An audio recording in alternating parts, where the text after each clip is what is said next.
মানসিক চাপ ও দুশ্চিন্তা কমাতে চাইলে আপনি এই একটি আমল করবেন।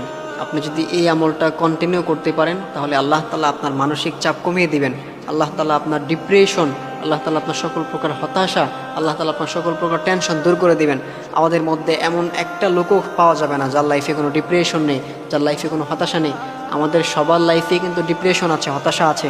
কেউ হয়তোবা তার ফ্যামিলিকে নিয়ে ডিপ্রেশনে আছে, কেউ হয়তোবা তার নিজেকে নিয়ে ডিপ্রেশনে আছে, আবার কেউ হয়তোবা দেখা যায় তার ওয়াইফকে নিয়ে, মানে সবাই একটা না একটা বিষয় নিয়ে হতাশা আছে, ডিপ্রেশন আছেই। আমরা দেখা যায় অনেক সময় ডিপ্রেশনে পড়ে দেখা যায় লাস্টে এমন একটা অবস্থা হয় সে লাস্টে আত্মহত্যা করতে বাধ্য হয়।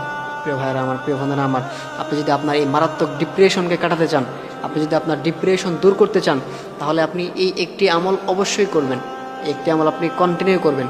আপনি যদি আমলটা কন্টিনিউ করতে পারেন, আল্লাহ তাআলা আপনার সকল প্রকার ডিপ্রেশন, হতাশা আল্লাহ তাআলা দূর করে দিবেন। সেই আমলটি হচ্ছে, আপনি প্রত্যেক ফরজ নামাজের পরে, আপনি যখন 5 ওয়াক্ত নামাজ আদায় করবেন, আপনি 5 ওয়াক্ত নামাজের পরে আপনি এই দোয়াটা পড়বেন।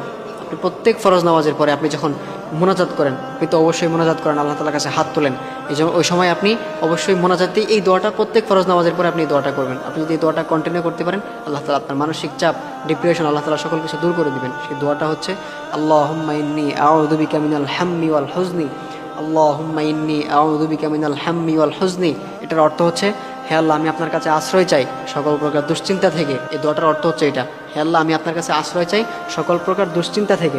এই জন্য প্রিয় ভাইয়েরা আমার, প্রিয় বন্ধুরা আমার, যাদের লাইফে ডিপ্রেশন আছে, হতাশা আছে, আপনারা অবশ্যই প্রত্যেক ফরজ নামাজের পরে আপনারা এই দোয়াটা পাঠ করবেন। যখন আল্লাহ তাআলার কাছে মোনাজাত করেন, ফরজ নামাজের পরে যখন হাত তুলে আল্লাহ তাআলার কাছে মোনাজাত করেন, তখন অবশ্যই মোনাজাতের সময় আপনারা এই দোয়াটা পাঠ করবেন।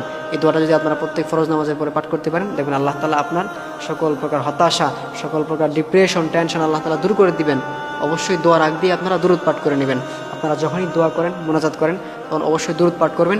দুরূদ পাঠ করলে আপনার দোয়াটার সাথে সাথে আল্লাহ তাআলার কাছে কবুল হবে, সাথে সাথে আল্লাহ তাআলার কাছে পৌঁছাবে। এজন্য অবশ্যই দোয়ার পূর্বে আপনারা দুরূদ পাঠ করে নেবেন। দুরূদের মধ্যে সবথেকে যে বেস্ট যে দুরূদ, সেটা হচ্ছে দুরূদ ইব্রাহিম, আমরা যেটা নামাজের মধ্যে পড়ে থাকি। আল্লাহুম্মা সাল্লি আলা মুহাম্মাদ ওয়া আলা আলি মুহাম্মাদ কামা সাল্লাইতা আলা ইব্রাহিম ওয়া আলা আলি ইব্রাহিম ইন্নাকা হামিদুম মাজিদ।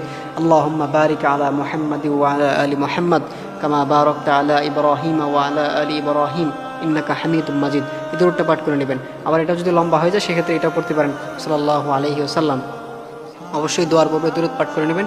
দুরূদ পাঠ করে আপনারা যদি এই দোয়াটা মোনাজাতের সময় করতে পারেন, আল্লাহ তাআলা আপনার সকল প্রকার ডিপ্রেশন, হতাশা আল্লাহ তাআলা দূর করে দিবেন। আল্লাহুম্মা ইন্নী আউযু বিকা মিনাল হাম্মি ওয়াল হুজনি। এই দোয়াটা আপনারা অবশ্যই প্রত্যেক ফরজ নামাজের পরে দোয়ার সময় আপনারা এটা পাঠ করবেন। ইনশাআল্লাহ আল্লাহ তাআলা আপনার লাইফের সকল প্রকার হতাশা, সকল প্রকার ডিপ্রেশন আল্লাহ তাআলা দূর করে দিবেন।